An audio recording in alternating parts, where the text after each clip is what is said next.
চলি আছিল নিৰ্বাচনী প্ৰচাৰ, হঠাৎ বন্ধ ভাষণ।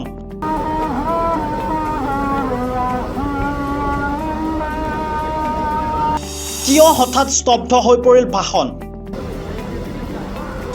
বাক্সাৰ নিৰ্বাচনী প্ৰচাৰত সম্প্ৰীতিৰ নিদৰ্শন।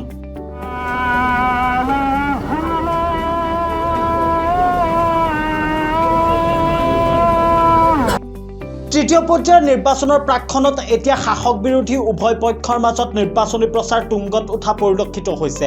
কিন্তু তাৰ মাজতেই এটা বিশেষ ভিডিঅ' এতিয়া সামাজিক মাধ্যমত চৰ্চাৰ কেন্দ্ৰবিন্দু হৈ পৰা পৰিলক্ষিত হৈছে।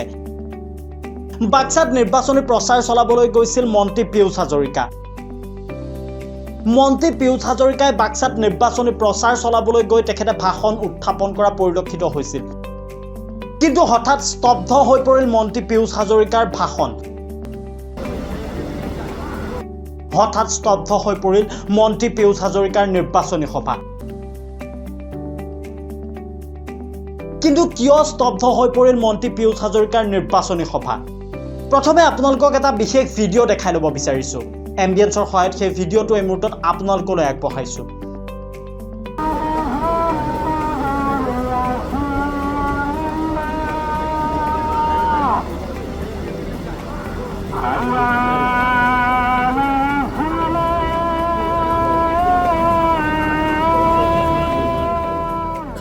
নিশ্চয়কৈ আপোনালোকে প্ৰত্যক্ষ কৰিছে, মন্ত্ৰী পীয়ুষ হাজৰিকাই তৃতীয় পৰ্যায়ৰ নিৰ্বাচনৰ বাবে এতিয়া বাক্সাত তুমুল নিৰ্বাচনী প্ৰচাৰ চলোৱা পৰিলক্ষিত হৈছে।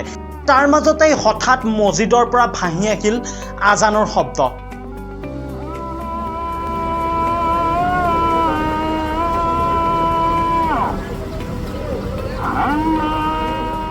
আৰু পবিত্ৰ আজানৰ শব্দ শুনাৰ পিছতেই মন্ত্ৰী পীয়ুষ হাজৰিকা স্তব্ধ হৈ পৰিল। আজানৰ প্ৰতি সন্মান জনাই মন্ত্ৰী পীয়ুষ হাজৰিকাই ভাষণ স্তব্ধ কৰে।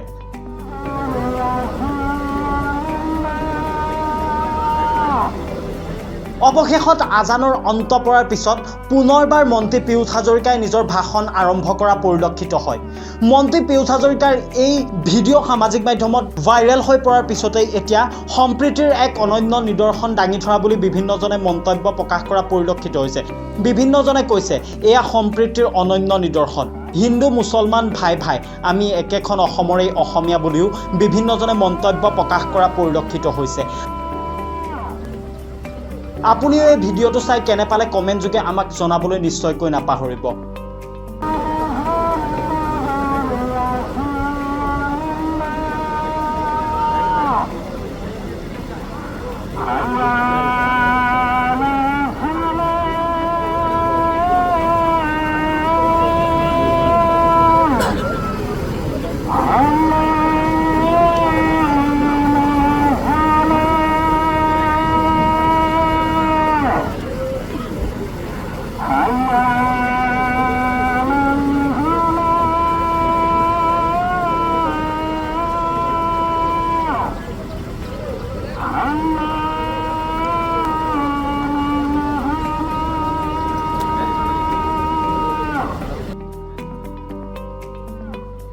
News desk, reporter Assam.